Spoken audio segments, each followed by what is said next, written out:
alamin wa bihi nasta'in ala umuri dunya waddin. Salatu wassalamu ala asyrafil anbiya'i wal mursalin sayyidina Muhammadin wa ala alihi wa ashabihi ajma'in wa ba'd. Bersyukur kepada Allah atas limpahan rahmat, nikmat serta karunia yang telah memberikan kepada kita semua. Tentu sampai hari ini kita masih diberikan keluangan waktu, diberikan kesehatan oleh Allah Subhanahu wa taala. Salawat teriring salam kita haturkan kepada junjungan Nabi besar Muhammad sallallahu alaihi wasallam, para sahabat, para keluarga, para sahabat, dan tentu kita seluruh umatnya, dengan harapan kelak di yaum akhir nanti kita mendapatkan syafaatul uzma dari Rasulullah sallallahu alaihi wasallam. Baik, pada kesempatan kali ini di pertemuan yang kelima seputar studi Quran atau ulumul Quran, kita akan membahas atau pokok bahasan kita pada kali ini yaitu tentang munasabah Al-Quran. Kita akan mengkaji, membahas singkat bagaimana definisi munasabah Al-Quran, macam-macam urgensi dan kegunaannya. Pengertian tentang munasabah, ilmu munasabah itu disebut juga ilmu tanasub al-ayah, yaitu ilmu atau sebuah ilmu yang menerangkan atau menjelaskan kesesuaian atau persesuaian antara suatu ayat dengan ayat yang sebelumnya dan dengan ayat yang sesudah. Secara etimologi, munasabah itu bisa dimaknai musyakalah, yaitu keserupaan atau kemiripan, atau juga muqarabah dalam bahasa Arab, yaitu dekat. Kita tahu kerabat itu adalah sesuatu yang dekat, antara misalkan kerabat keluarga, ada kakak, ada adik, sepupu, dan lain sebagainya. Artinya memiliki kedekatan. Atau makna yang kedua, secara etimologi itu adalah al-nasab, yaitu kerabat atau sanak saudara, sanak keluarga atau sesuai nasab. Jadi keterkaitan atau kedekatan melalui jalur nasab seperti itu.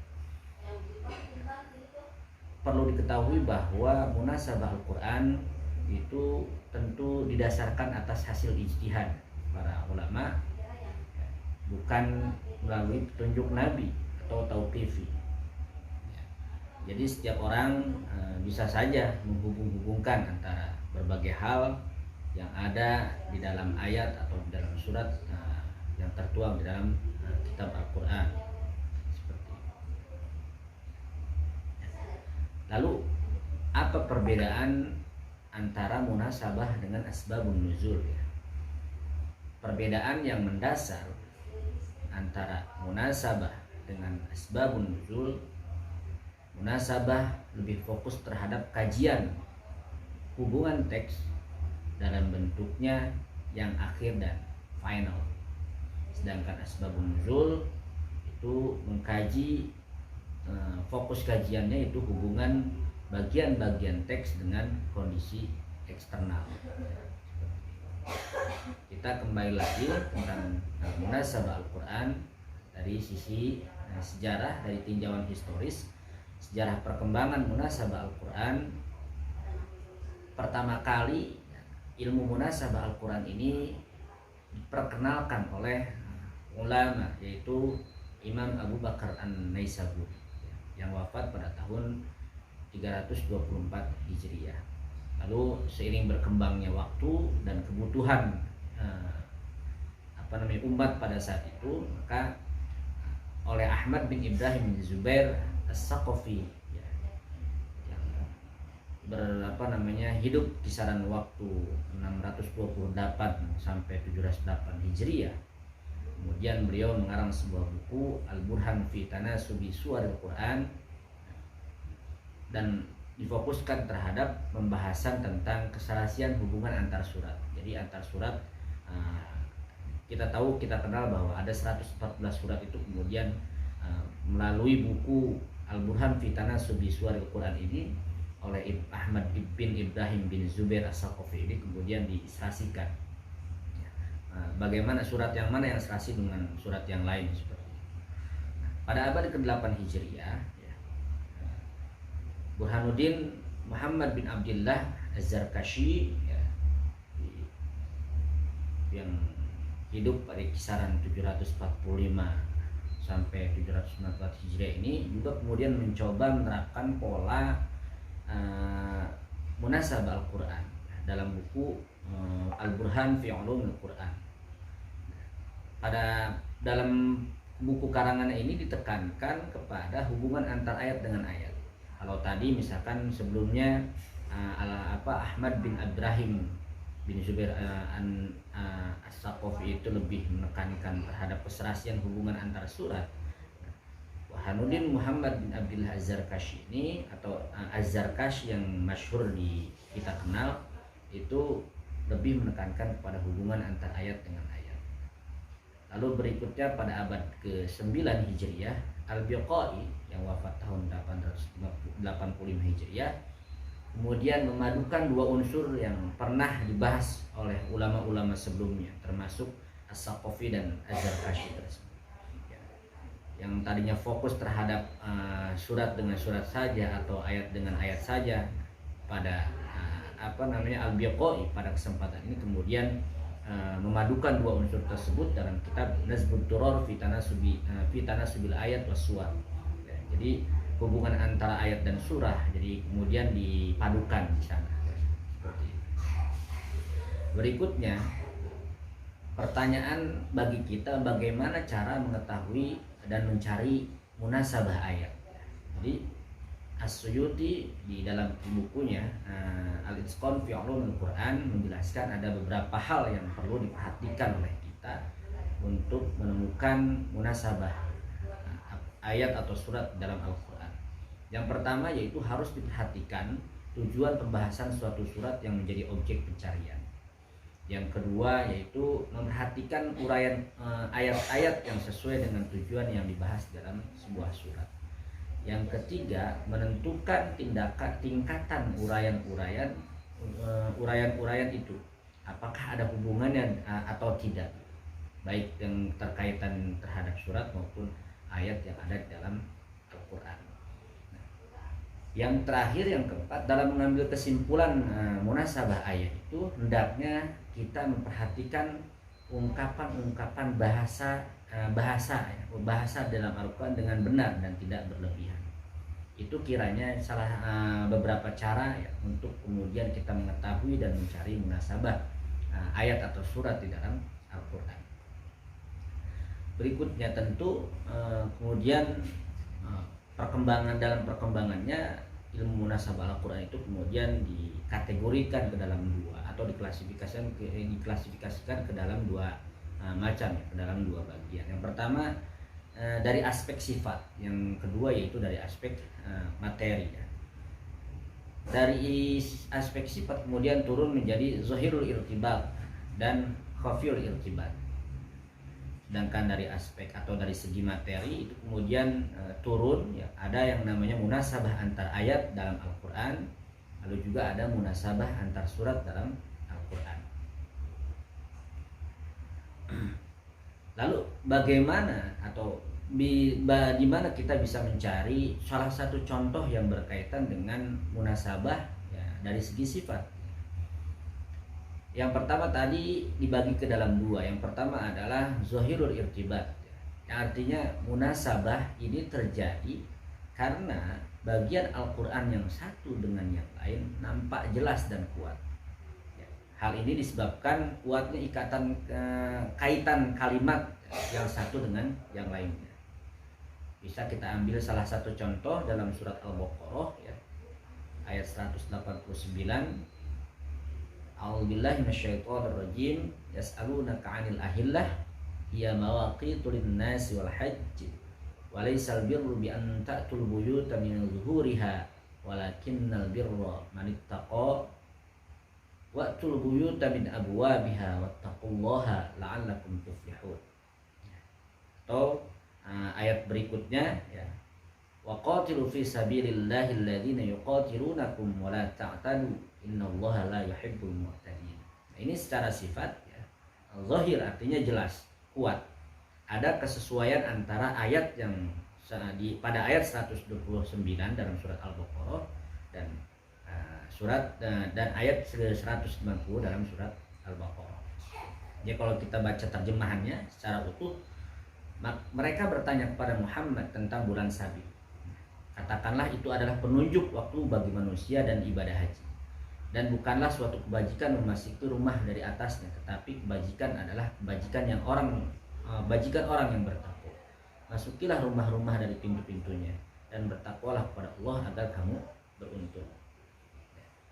Lalu di ayat berikutnya, dan perangilah di jalan Allah orang-orang yang memerangi kamu, tapi janganlah kamu melampaui batas, karena sesungguhnya Allah tidak menyukai orang-orang yang melampaui batas. Ayat ini kemudian dikategorikan oleh para ulama sebagai dua ayat ini dikategorikan oleh para ulama sebagai dalam bentuk dari segi sifat, yaitu dalam bentuk munasabah zahirul irtibat tadi, dari segi sifatnya. Artinya munasabah ini terjadi karena bagian Al-Quran yang satu dengan yang lain tampak jelas dan kuat. Artinya dua ayat ini saling ada keterkaitan dan sangat jelas seperti itu. Nah, berikutnya dari yang kedua dari segi sifat, yaitu khafiyul irtibat, artinya munasabah yang tidak tampak adanya hubungan di antara keduanya. Bahkan masing-masing ayat berdiri sendiri, baik karena ayat dihubungkan dengan ayat yang lain, maupun karena yang satu bertentangan dengan yang lain. Ini sering kita dapati pada surat Al-Ghasyiyah, ya, surat Al-Ghasyiyah pada ayat 17 sampai ayat 19. A'udzubillahi minasyaitonirrajim. Afala yanzuruna ilal ibli kaifa khuliqat wa ilas samaa'i kaifa rufi'at wa ilal jibali kaifa nusibat wa ilal ardi kaifa sutihat. Jadi kalau kita melihat struktur dari kalimat atau dari ayat ini, gitu ya, ini tampak tidak ada hubungan. Pertama adalah merujuk pada istifham dengan pertanyaan apakah mereka tidak memperhatikan unta bagaimana diciptakan. Gitu. Lalu di ayat berikutnya berbicara tentang langit, gitu. Kemudian gunung-gunung dan bumi. Kalau semuanya memang diciptakan betul adanya, tapi dari keterkaitan antara hubungan ayat yang pertama tadi di 17, terus kemudian ke 18 sampai kemudian 20, itu agak sedikit jauh kaitannya, gitu ya. Seperti itu. Lalu berikutnya, ya, setelah tadi kita membahas tentang munasabah ayat dari segi sifat, kita akan lanjut kepada munasabah dari segi materi. Yang pertama, dari segi materi itu ada munasabah, hubungan atau korelasi antara satu surah dengan surah sebelumnya. Satu surah berfungsi menjelaskan surah sebelumnya. Contoh misalnya kita bisa dapatin dalam surah Al-Fatihah, ya, ayat ke-6, ihdinas siratal mustaqim, ya, tunjukilah kami ke jalan yang lurus. Lalu di ayat berikutnya di tampilan ini itu pada surat Al-Baqarah ayat kedua, dzalikal kitabu la raiba fihi hudal lil muttaqin. Kitab Al-Quran ini tidak ada keraguan padanya, petunjuk bagi mereka yang bertakwa. Jadi ayat ini secara maknawi memiliki hubungan atau korelasi. Pertama tadi di suratul Fatihah, yang kedua di suratul Baqarah, ya. Mana yang kemudian ayat yang berhubungan tersebut dalam surat yang berbeda ini, yaitu tentang petunjuk. Pertama adalah permohonan kita untuk diberikan petunjuk oleh Allah Subhanahu wa taala. Lalu kemudian dijawab dengan ayat yang terdapat pada surat Al-Baqarah, ya, ayat kedua ini, bahwa petunjuk kita adalah Al-Qur'anul Karim atau Alkitab, yang mana tidak ada keraguan di dalamnya. Berikutnya yang kedua, munasabah dari segi materi, itu hubungan antar nama surah dengan isi atau tujuan surah. Pada umumnya nama-nama surat di dalam Al-Quran ini diambil dari suatu masalah pokok yang terdapat dalam surat tersebut. Contoh misalnya kita dapati surah An-Nisa. Jadi Nama An-Nisa ini kan kita kenal adalah dimaknai dengan perempuan. Artinya ketika kita membaca surat An-Nisa, ternyata memang adanya persoalan pokok tersebut adalah menyangkut persoalan perempuan atau persoalan wanita. Istilah yang kemudian dinamakan segi materi. Jadi pokok bahasan atau materi yang terdapat dalam surat An-Nisa tersebut adalah tentang perempuan atau persoalan-persoalan perempuan. Lalu yang ketiga, munasabah dari segi materi, munasabah ayat dari segi materi yaitu hubungan antara ayat pertama dengan ayat terakhir dalam satu surah. Ada korelasi, ada keterkaitan antara ayat pertama dan ayat terakhir atau bagian akhir dalam sebuah surat yang memiliki hubungan.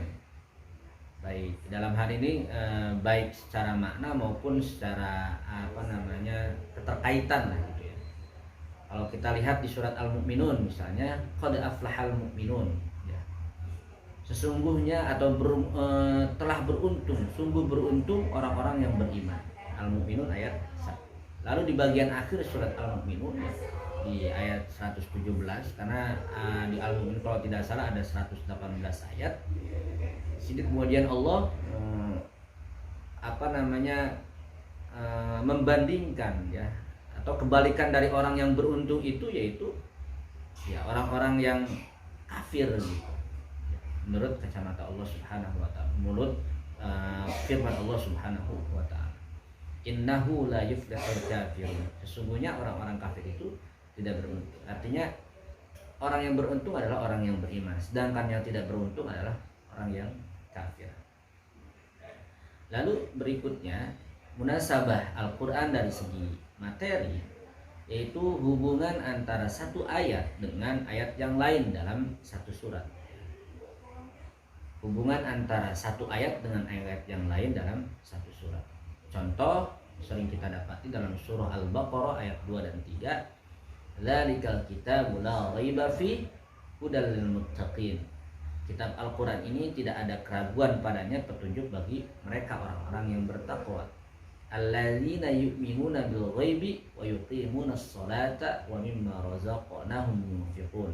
Yaitu mereka yang beriman kepada yang gaib, melaksanakan sholat, menginfakkan sebagian rizki yang kami berikan kepada mereka.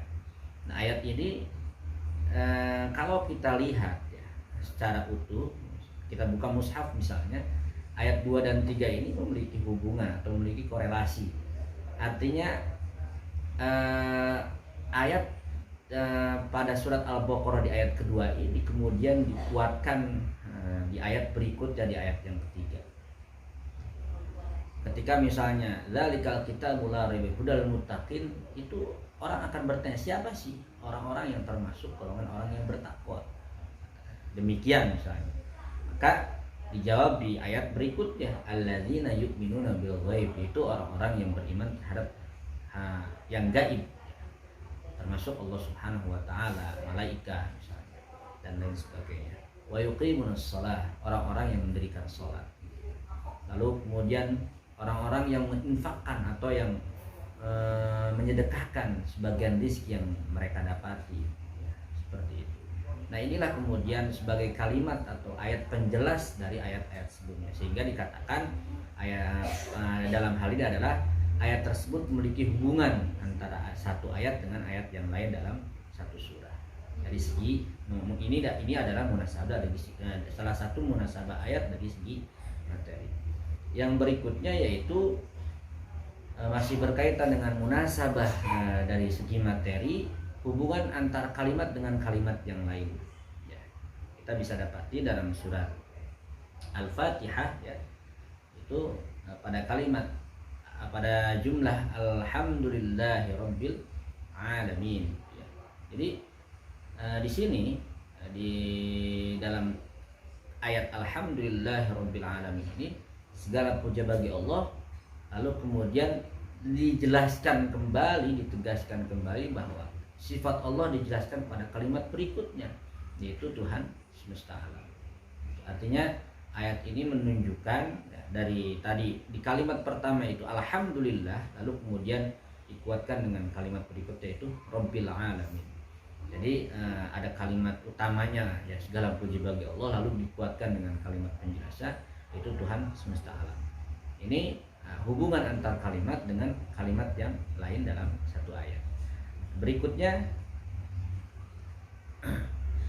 masih seputar munasabah Al-Quran dari segi materi atau dari aspek materi ya, yaitu hubungan antara fasilah ya. Kalimat fasilah itu kalimat penutup yang terdapat di akhir suatu ayat ya.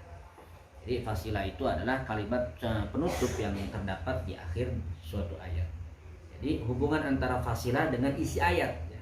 Jadi apa keterkaitan penutup kalimat ya, kalimat penutup di akhir ayat dengan isi ayatnya. Gitu. Nah, di sini ada contoh di surat Al-Ahzab, salah satunya wa kafallahul mu'minina al-qital wa kana Allahu qawiyyan aziza. Kalimat wa kana Allahu qawiyyan aziza ini merupakan kalimat penutup ya, yang terdapat di akhir suatu ayat untuk menegaskan bahwa Allah Maha Kuat lagi Maha Perkasa. Ini kan konteksnya cukup bagi Allah, dan Allah menghindarkan orang-orang mukmin dari peperangan. Artinya biar semuanya itu dikembalikan kepada Allah.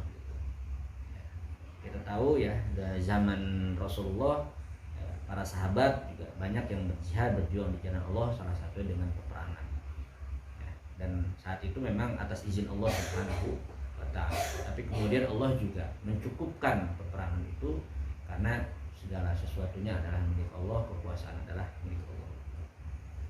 Lalu yang selanjutnya, yang ketujuh, yaitu hubungan antara ayat terakhir dalam satu surah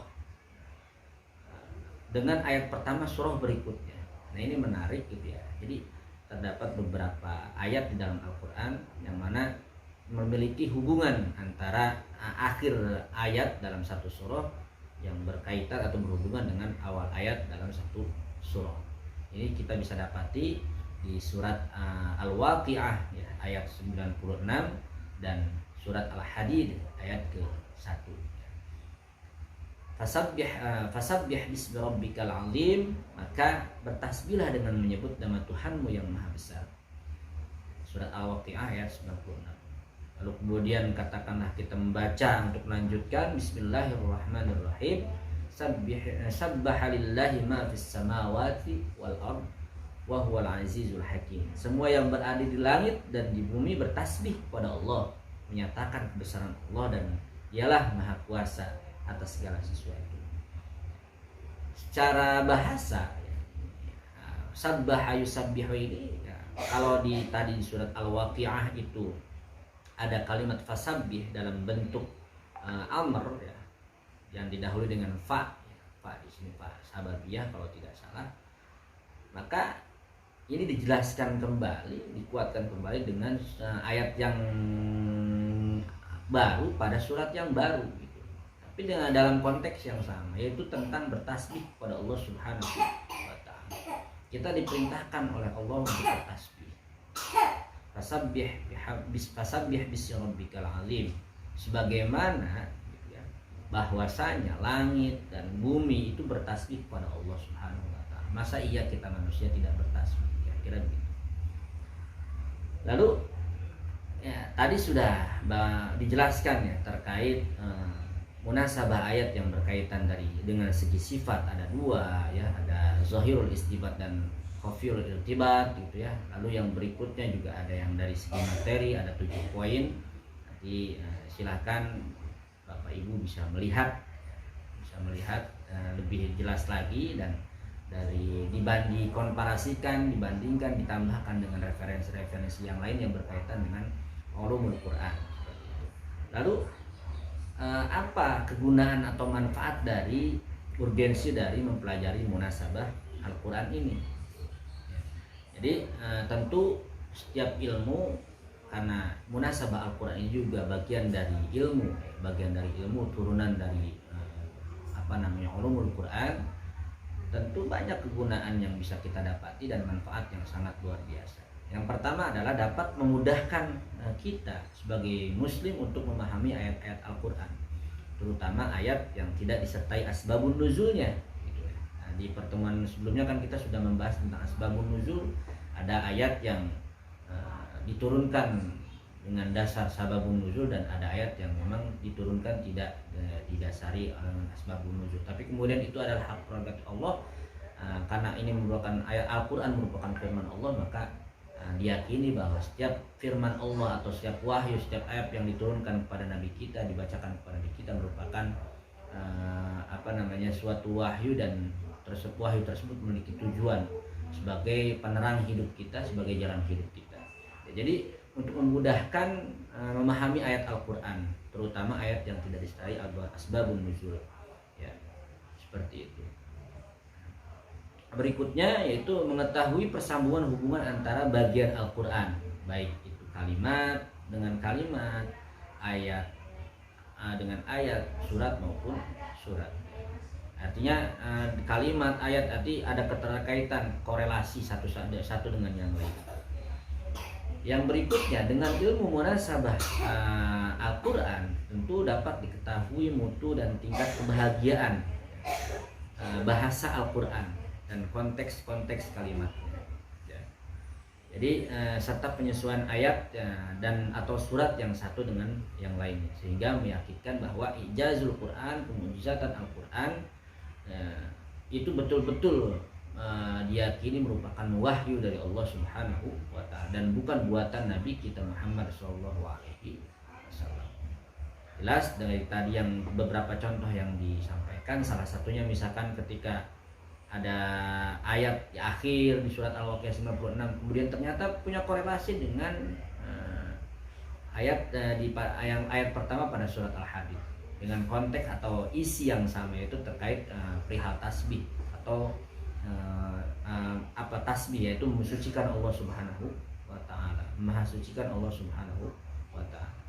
Nah, yang terakhir yaitu dengan ilmu munasabah Al-Quran tentu akan sangat membantu kita ya, dalam menafsirkan ayat Al-Quran.